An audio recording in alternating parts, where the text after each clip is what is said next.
Governor Wolf giving his final budget address in Harrisburg today, a plan that does include a record amount of spending. Thanks for joining us this evening. I'm Evan Forrester. Governor Wolf laying out his plans for his final year in office. His annual budget address at the state capitol calls for record spending for basic education funding and a rise in the state's minimum wage. And like any wish list, it's impossible to please everyone. Fox 43's Matt Maisel breaks down this year's budget. Budget season at the Capitol. Everyone trying to get in the last word and speak their piece. But away from the noise is Barry Shute. Trying to have an impact. Barry's been trying to have an impact for 8 years. A retired state worker, he's come to the Capitol when lawmakers are in session, talking about their issues. It's going to save a lot of dairy farms. And the ones important to him, like raising the personal income tax for above low-income Pennsylvanians. People will read this thing and say, we ought to fix this. Well, they can fix this at budget time.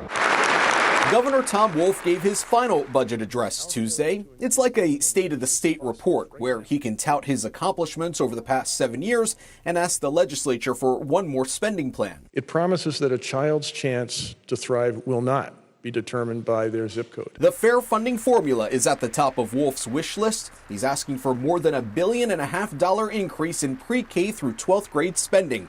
He also wants to raise Pennsylvania's minimum wage, stuck at the federal $7.25 since 2009. And the $7 billion PA has left over from last year's American Rescue Plan, that's in the budget too. We have so many post-pandemic issues, whether it be mental health with kids to small businesses still trying to, meet their budget. We have to use this money wisely. I know that as soon as I'm done here, folks are going to run out into the hallway and take shots at the pieces of my budget they don't like. And that's fine. I told the governor he had to get out of my way so I could come out and blast his budget. It's part of the show that is Budget Day. Republicans lined up afterwards to say the governor's $43.7 billion proposal is simply too much. Harrisburg has become Fantasy Island with this budget proposal.